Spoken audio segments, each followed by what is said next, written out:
Assalamualaikum warahmatullahi wabarakatuh, teman Bang Waalaikumsalam. Herbut semuanya di mana saja berada. Kita melanjutkan lagi sesi perbincangan kita di motivasi bersama Bang Herbut, masih bersama Dr. Muhammad Iman. Beliau yang saat ini berada di Oman, di Timur Tengah, menjadi praktisi perbankan. Kita pengen tahu setelah tadi bagian sebelumnya beliau menceritakan tentang bagaimana perjuangan seorang iman remaja, iman muda mendapatkan beasiswa, lalu kemudian berjuang menyelesaikan pendidikan di Mesir, di Malaysia, sampai menyelesaikan pendidikan S3, mendapatkan gelar PhD, lalu kemudian kita juga bisa lihat pada bagian sebelumnya, beliau kemudian karena dorongan orang tua, Masya Allah luar biasa, orang tuanya menyarankan di antara 3 tempat yang menawari beliau untuk berkarir, bekerja, karena dengan alasan dekat dengan rumah Allah, dengan Mekah Al-Mukarramah, kemudian beliau mengikuti saran daripada orang tuanya, memilih Oman untuk tempat berkarir. Kita pengen tahu, kita kulik lebih jauh, apa sebenarnya aktivitas dari Dr. Iman di Oman. Silakan Dr. Iman, ceritakan apa sebenarnya yang dilakukan di Oman Ya, itu. terima kasih Bang Herbut.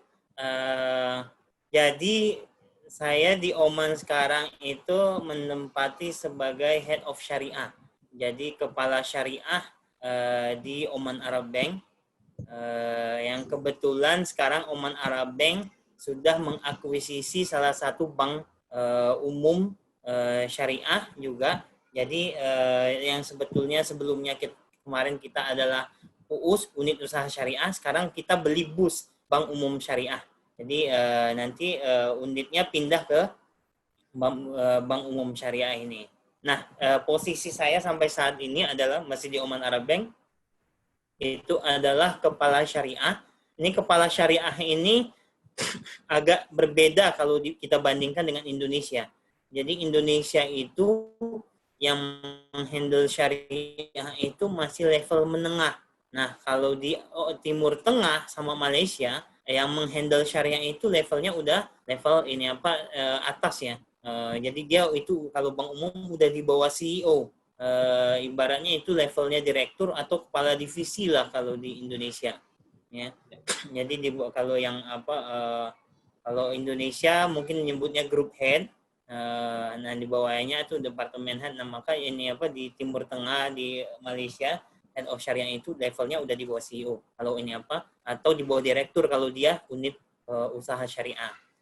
Nah ini memang agak menarik dan unik sekali ya. Saya ketika awal-awal bisa ditunjuk menjadi head of syariah itu karena saya juga waktu itu masih terhitung muda, umur saya masih 30-an. Ya.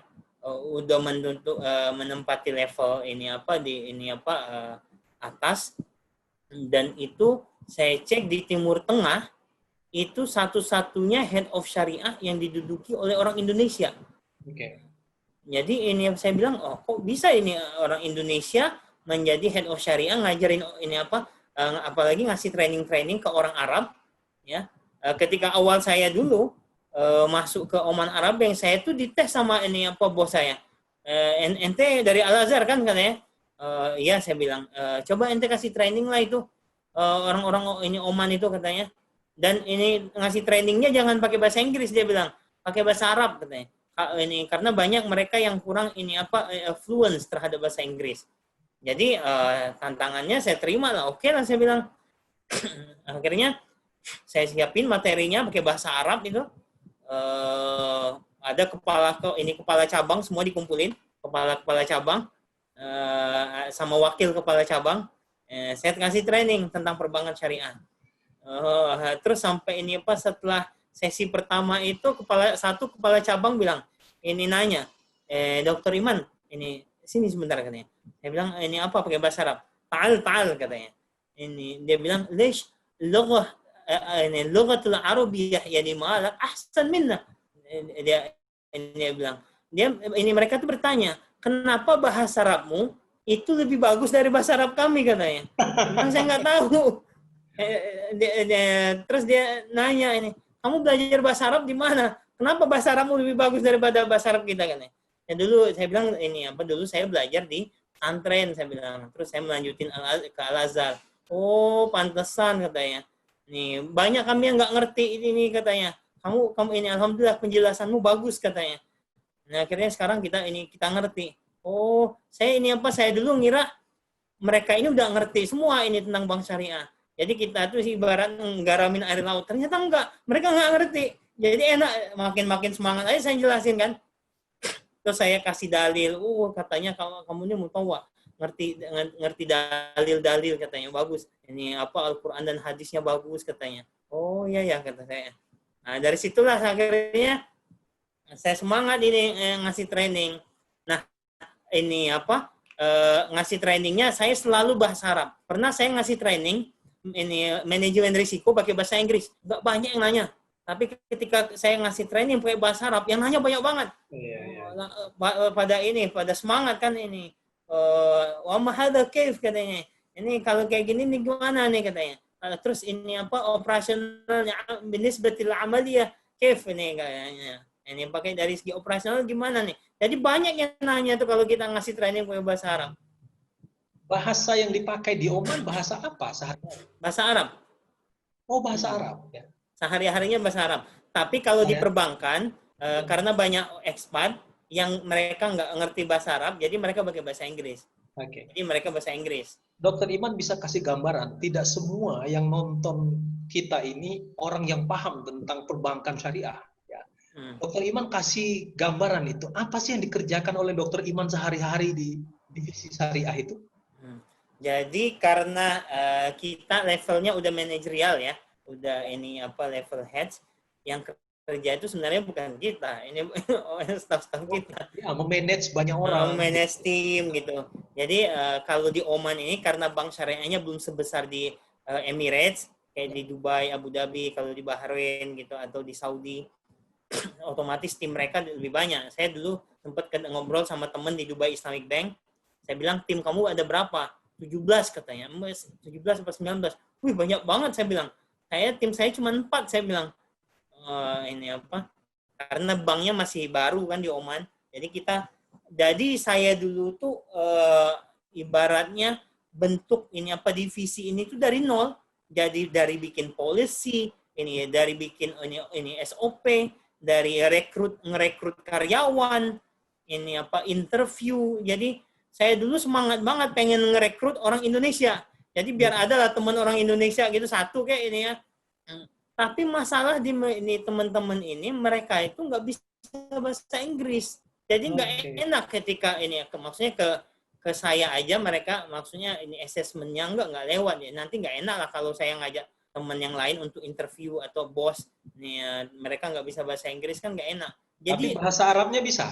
Enggak, ini bahasa Arab nggak ditanya. Bahasa Arab itu keunggulan aja, kelebihan. Yang utama itu bahasa Inggris. Bahkan orang nggak bisa bahasa Arab tapi bahasa Inggris itu diterima. Jadi ngerekrut itu karyawan tuh nggak mudah ternyata.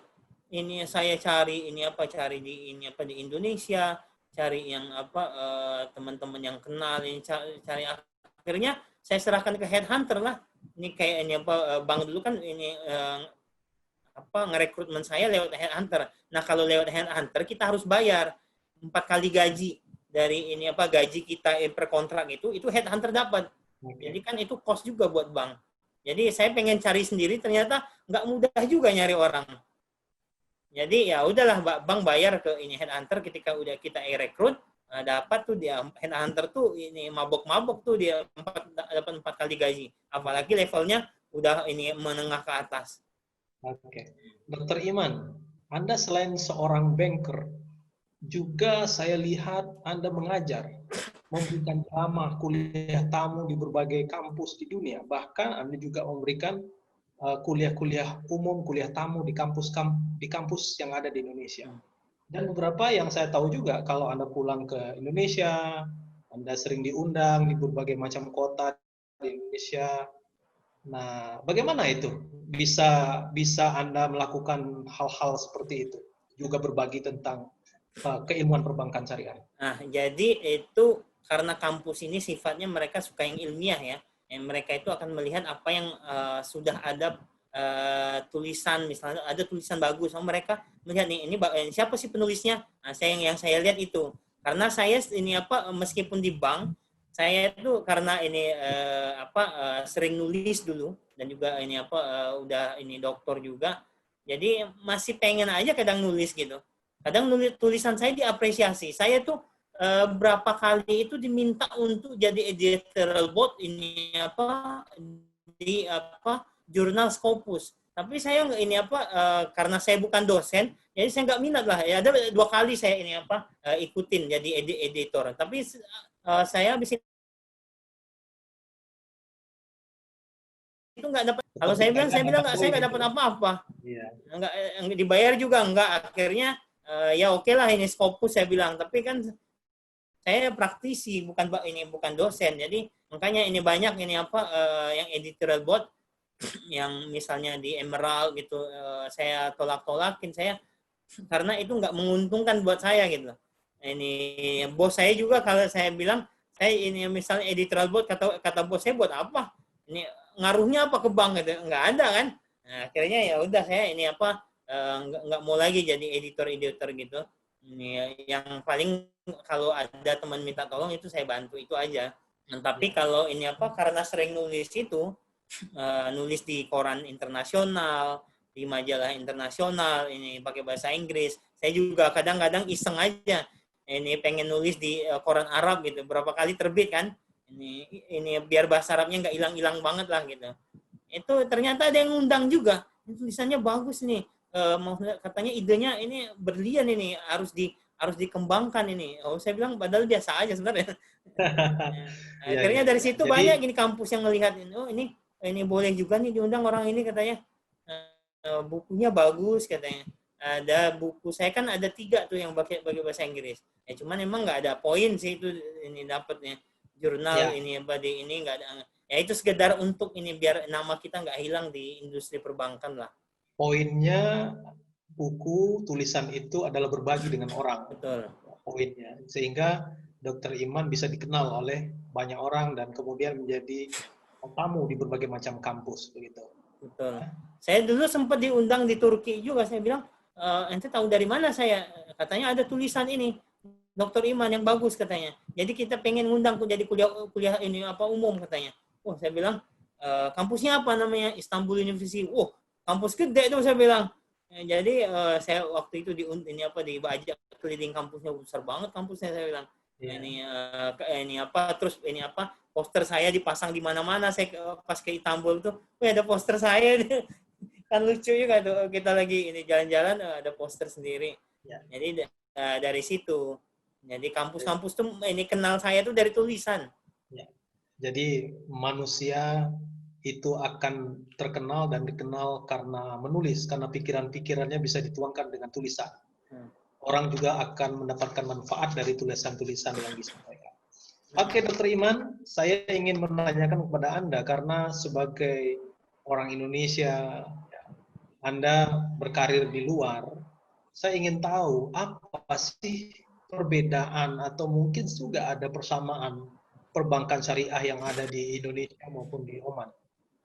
Di Oman itu sama perbankan syariah dengan di Timur Tengah pada umumnya, karena kita merujuk kepada satu standar internasional yang disebut dengan standar IOV, AAOIV, jadi Accounting and Auditing Organization for Islamic Financial Institutions. Jadi base-nya di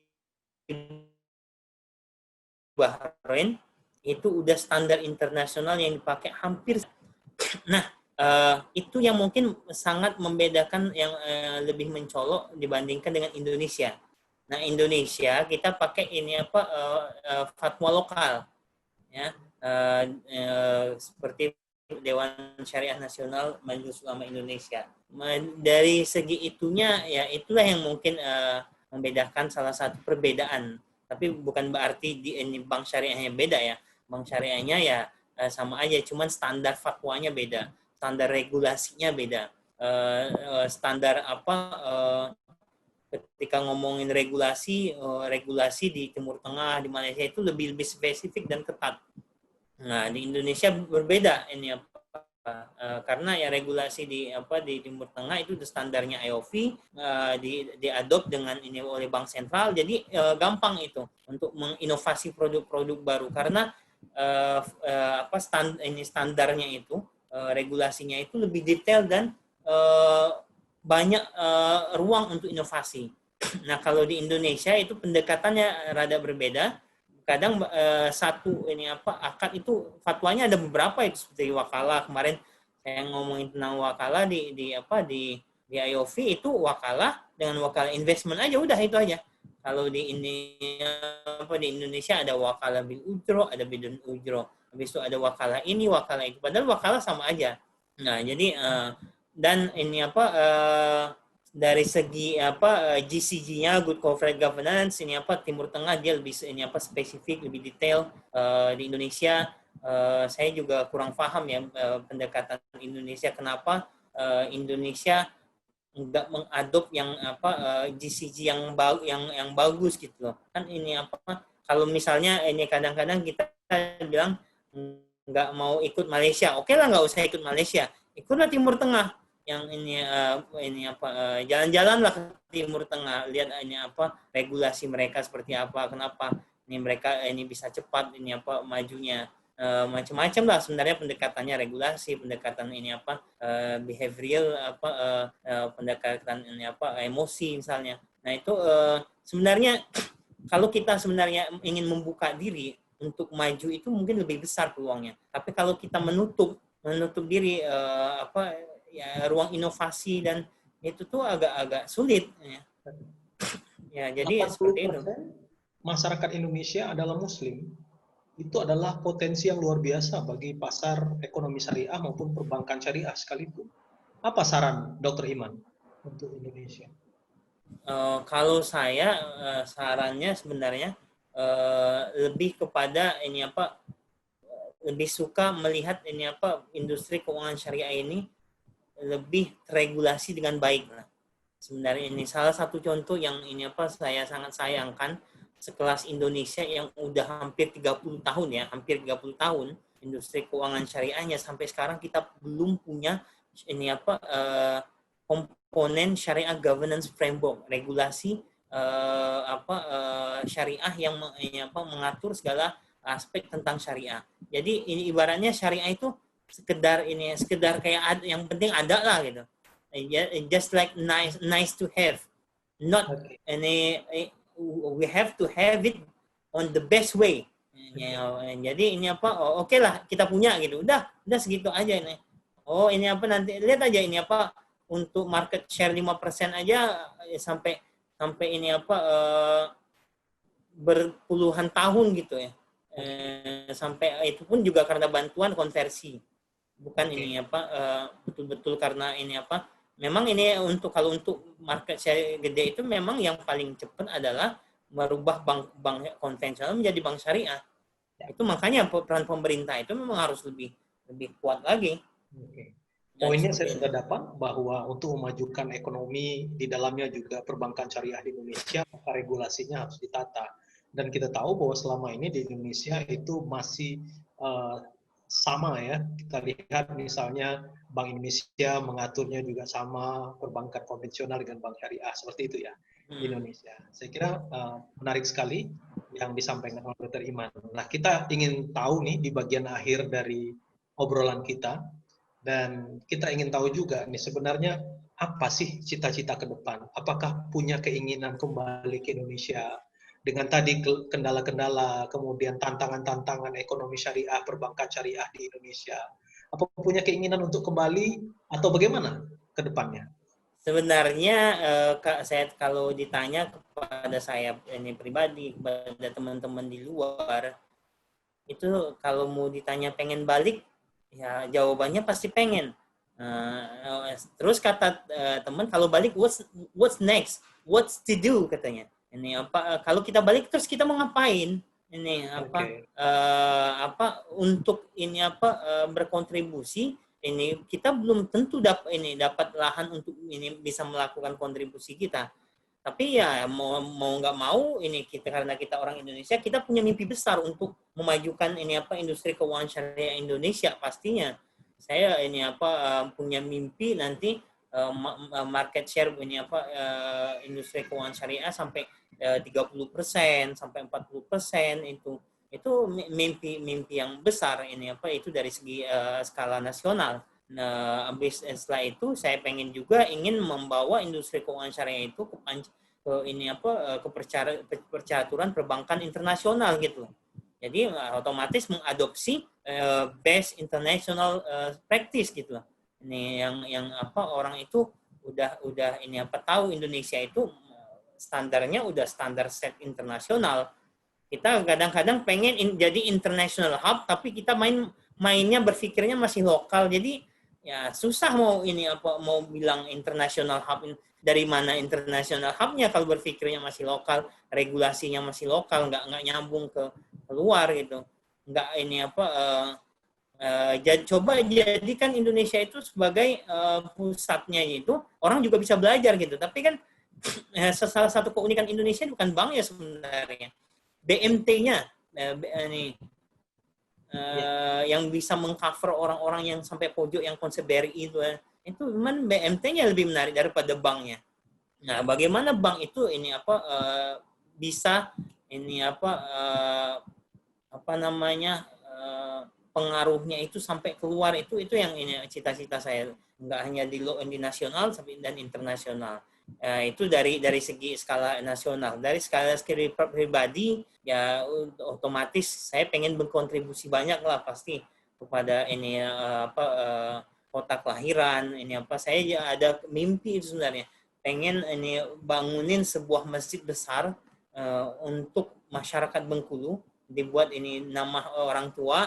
Di situ masjid besar itu adalah pusat dari peradaban Bengkulu gitu. Dari di situ tempat sholat, di situ ada minimarket, di situ ada kafe, di situ ada ini apa tempat meeting room, di situ ada perpustakaan.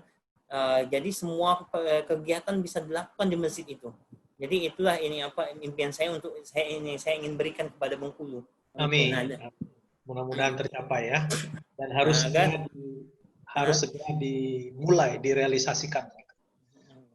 Insya Allah. Jadi ini saya bilang sama orang tua, doain ini alhamdulillah sudah bisa memberikan ini apa istana untuk orang tua. Nanti saya bilang ini belum selesai, doakan saya akan memberikan juga untuk ini masyarakat Bengkulu dengan masjid yang serba ini apa ini all in one, dari perpustakaan, meeting room, tempat sholat, ini apa tempat belajar, cafe, minimarket, ada ini guest house-nya.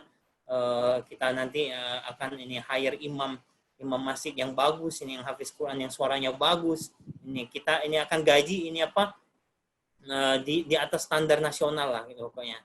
Ini nanti orang itu akan ini melihat itu oh ini berarti ini yang kerja di sini. Saya juga punya pikiran itu, pokoknya nanti generasi emas itu harus memulai dari masjid ini. Mereka itu akan kita sekolahkan keluar negeri itu kan. Ini dengan beasiswa segala macam. Nanti ini kita berharap 10 tahun kemudian kita akan merubah Bengkulu menjadi provinsi yang bukan nomor 26 lagi. Kita mau bersaingnya dengan Jawa nanti. Nah, kita ini jadi melihat Bengkulu itu potensinya besar. Jadi itu yang ingin kita berikan untuk Bengkulu. Oke. Luar biasa ya. Mudah-mudahan apa yang menjadi pikiran bisa direalisasikan dan ditunggu oleh masyarakat Bengkulu. Oke, Dr. Iman dan semua teman-teman Bang Herbut, kita mau dengarkan quote dari Dr. Iman. Seperti apa quote Dr. Iman untuk kita semua agar kita bisa mengambil pelajaran dari apa yang sudah dilakukan oleh Dr. Iman, mencapai titik kesuksesan berkat dorongan daripada orang tua, lalu kemudian tidak pernah lupa berdoa, kemudian memohon kepada Allah Subhanahu wa taala untuk diberikan dan diijabah apa yang sudah menjadi cita-cita. Dr. Iman, apa quote Anda untuk kita semua? Jadi quote saya itu dua ya, saya kemarin sudah sempat kirimkan. Jadi pertama yang saya pegang itu adalah saya bilang kunci suksesmu itu ada dua. orang tua sebagai pemberi tangga dan guru sebagai pemberi ilmu bagaimana cara menggunakan tangga tersebut. Maka ambillah berkah dari keduanya. Tapi ingat, kedua hal itu sia-sia jika kau tidak niatkan untuk Allah Subhanahu wa taala. Jadi orang tua itu adalah pemberi tangga dan guru itu adalah pemberi ini ilmu bagaimana menggunakan tangga tersebut. Dan ingat, tangga mencapai ke atas itu adalah diniatkan untuk Allah Subhanahu wa taala. Jadi itu yang pertama. Yang kedua saya bilang, jika kau sudah punya cita-cita, maka mantapkanlah langkahmu. Berdoalah kepada Allah agar diberikan kekuatan. Jangan lupa meminta doa kepada orang tuamu dan orang-orang yang lemah, fakir miskin, yatim piatu, dan orang-orang yang sedang kesusahan. Dan juga doa para alim ulama. Karena bisa jadi doa mereka lebih didengar oleh Allah Subhanahu wa taala dibandingkan dengan doa kita sendiri. Amin. Lupakanlah omongan orang sekitarmu yang tidak memberikan pengaruh positif. Karena sesungguhnya banyak orang yang tidak ingin kau berhasil. Tapi jika kau sudah berhasil, semuanya akan mendekat pada waktunya. Jadi itu dua quote saya. Masya Allah, luar biasa.